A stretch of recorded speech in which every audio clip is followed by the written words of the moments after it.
I am deeply honored to speak with you tonight as the World Jewish Congress gathers in New York City with the leaders from across the world. First, I want to thank Ronald Lauder, not only for his many years of friendship, and he truly has been my good friend. He even predicted early that I was going to win the presidency, but also for his leadership of this organization. He's done a fantastic job. Today, we're reminded of this organization's long and heroic history fighting for the Jewish people. Your brave leaders warned the world of the planned atrocities that sought to extinguish an entire people.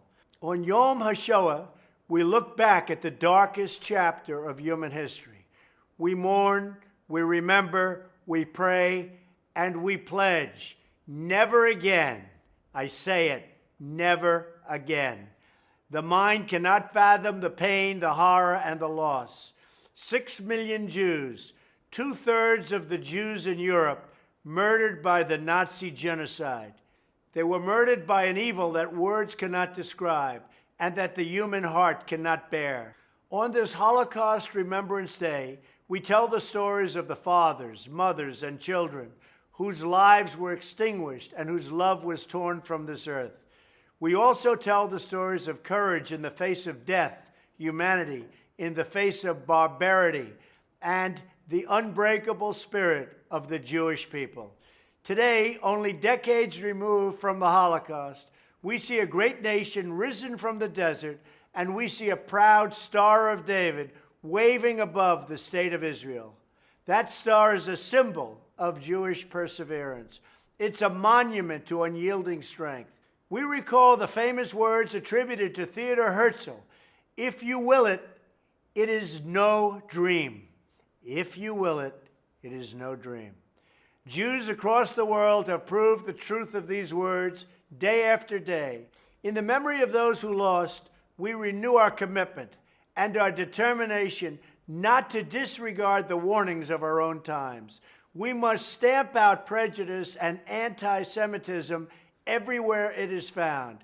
We must defeat terrorism, and we must not ignore the threats of a regime that talks openly of Israel's destruction. We cannot let that ever even be thought of. To all of you tonight who have come from around the world, let it be known, America stands strong with the state of Israel. The meaning of that state for so many is captured by the words of a German Jewish musician.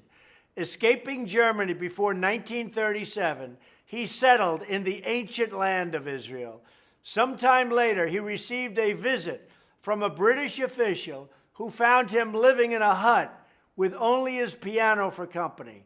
The official recognized the musician, and he said, "This must be a terrible change for you." The musician looked back at him and replied, "It is a change from hell to heaven." Many of you here today help fulfill the same dream, the dream of Israel for millions, a dream that burned in the hearts of oppressed and fallen, and which now draws the breath of life from a joyous people each and every day. Thank you for your leadership, for your service, and for your vision of a world that is a more free, just, and peaceful place for all of God's people. Thank you, and God bless you all.